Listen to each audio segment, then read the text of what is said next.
Hey everyone! Welcome back to my channel. Today's video is going to be a little different. We're going to be talking about how to replace an externally controlled variable displacement air conditioning compressor with a fixed displacement compressor. Now I know what you're thinking. Why would I want to do that? Well, there are a few reasons. First, fixed displacement compressors are generally cheaper than variable displacement compressors. Second, they're simpler to install and maintain. And third, they can be more energy efficient in some cases. Of course, there are also some downsides to using a fixed displacement compressor. For example, they can't adjust their output to match the load, which can lead to less efficient cooling. But overall, I think the benefits outweigh the drawbacks.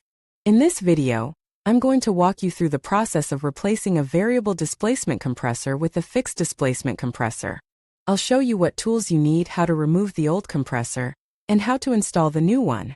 I'll also give you some tips on how to get the most out of your new compressor. So, if you're thinking about replacing your variable displacement compressor with a fixed displacement compressor, be sure to check out this video. I think you'll find it helpful. If your air conditioner is heavily used, you may want to replace the ECV-DC with an FDC. The first step is to make the adapter brackets. You will need to measure the distance between the mounting holes on the ECV-DC and the FDC. You will also need to measure the diameter of the pulley on the ECV-DC and the FDC. Once you have these measurements, you can design and fabricate the adapter brackets. Once the adapter brackets are made, you can install the new compressor. First, remove the ECV-DC from the vehicle. Then install the FDC using the adapter brackets.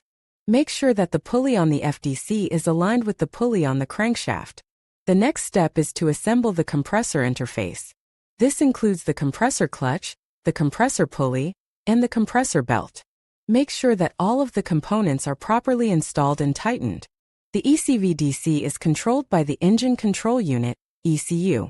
The ECU sends a signal to the ECV-DC, which tells it how much to compress the refrigerant. The FDC is not controlled by the ECU. It simply compresses the refrigerant at a fixed rate.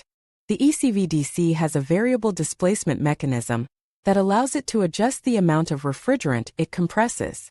This helps to improve the efficiency of the air conditioning system.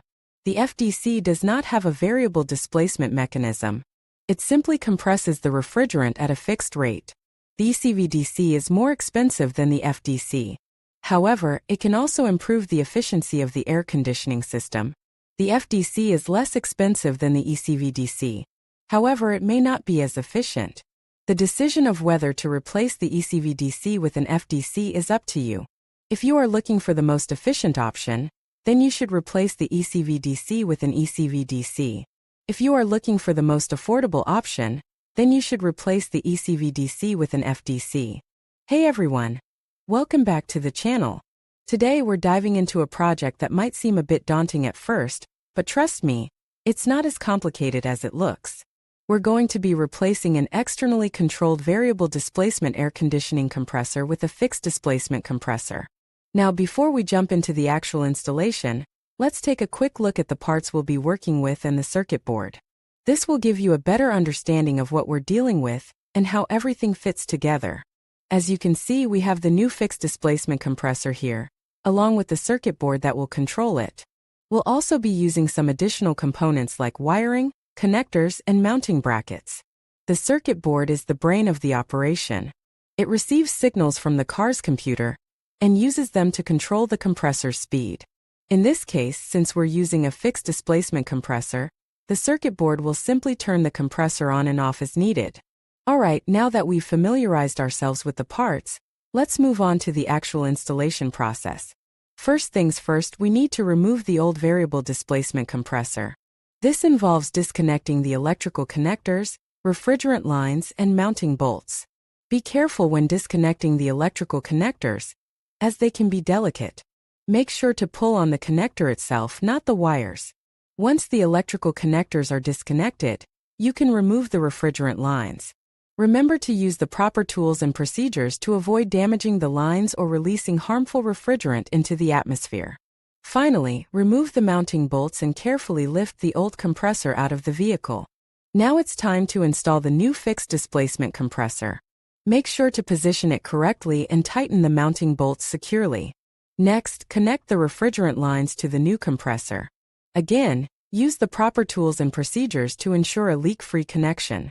Finally, connect the electrical connectors to the new compressor. Double-check that all connections are secure and properly seated. Now we need to connect the interface to the compressor. This will allow the circuit board to control the compressor's operation. The interface typically connects to the compressor using a dedicated connector. Make sure to align the connector properly and push it firmly into place until it clicks. Finally, we need to connect the interface to the vehicle's wiring harness. This will provide power and control signals to the circuit board. The interface typically connects to the wiring harness using a series of color-coded wires. Make sure to match the wire colors correctly and secure the connections with wire connectors or electrical tape. With everything installed, it's time to test and calibrate the system. This involves checking for leaks, adding refrigerant if necessary, and adjusting the system's settings.